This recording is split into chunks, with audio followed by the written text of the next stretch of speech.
السلام علیکم اسلامی جمهوری افغانستان، السلام علیکم امارت اسلامی افغانستان، السلام علیکم ډبل عبدالله رئیس جمهور افغانستان. افغانان اوس به درې سلامه کوي ځکه په افغانستان کې درې حکومتونه دي. ځکه موږ خو شرمېدلي خلک یو که نه، موږ شرمېدلي افغانان یو. موږ کې غیرت او شرم او حیا چېرته پاتې ده؟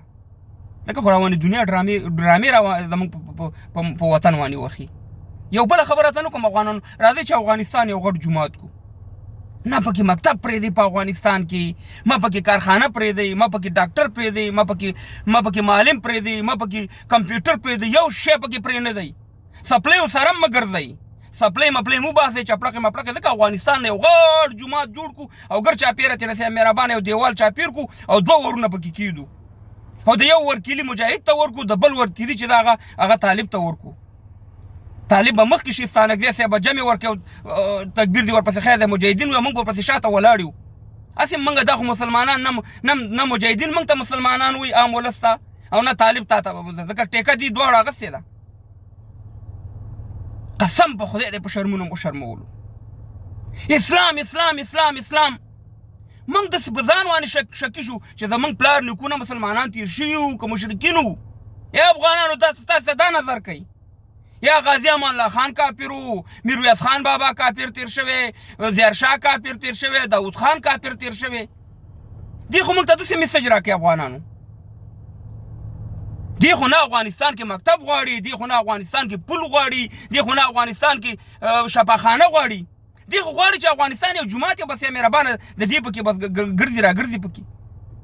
ځکه دی اوس ته ماته په ټولو طالبانو کې ته ماته یو 50 ډاکټران وښیوه، یو 50 انجینران پکې راته وښیوه، یو 50 پروفیسران پکې راته وښیوه، یو 50 پیلوټان پکې راته وښیوه، یو 50 د ټانک چلونکي راته وښیوه. نشته پکې. همداسې مجاهدینو کې مو موږ هر شی شرمولی. قسم په خدای دی چې افغانستان ته که خلقې پرچمې راغلې، هغه هم په خدای رسېده چې دا کمونیستي وشرموله. د وره چغې به هلته موږ په مکتبونو کې والي په موږ باندې. که مجاهدین راله د اخوانیانو د مجاهد نوم یې والله چې په دنیا کې وشرمو، که طالبان راله د طالبۍ نوم یې والله چې په دنیا کې وشرمو، والله چې وابین راله د وابي نوم یې په دنیا کې وشرمو. ښه او بد ارض کې داسې موږ ټول دغه نه ښیو، خو موږ افغانانو ته چې هر شی راشي په شرمونو م شرمولی دی. ته مهربان اسلام اسلام روزانه ته په فیسبوکونو لګې دي. بس د خدای په لحاظ باندې ښه پوهېږئ، په خدای یقین وکړه چې هم د طالبانو مشران، هم د افغانستان تر اشرف غني صاحب پورې، هم د مجاهدینو مشران، ټول په دې ډرامو په دې لوبه باندې دغه چې دا لوبه کوم ځای نه شروع ده، صفا حال یو هم درته نه وایي. عام طالبان عام مجاهدین یې تباه او برباد کړه. اوس هم دا سلسله شروع ده. د خدای په لحاظ باندې نور د خدای نه ویرېږئ. په شرمونو مو شرمولو. روزانه زموږ غوږونو ته همدا د اسلام امارات دی او اسلامي جمهوریت دی او دا دی او هغه مسلمانان یو د ټولو دنیا نه زیات منځونه په افغانستان کې کېږي. نه پکې نایټ کلب شته، نه پکې د دنیا غونډه کې د دوبۍ یا د پاکستان یا د نور د سعودي غونډه کې شی نشته. د هغې نه بهتر دی افغانستان. او بیا موږ وروره کافر یو، بیا موږ وروره ملحدین یو.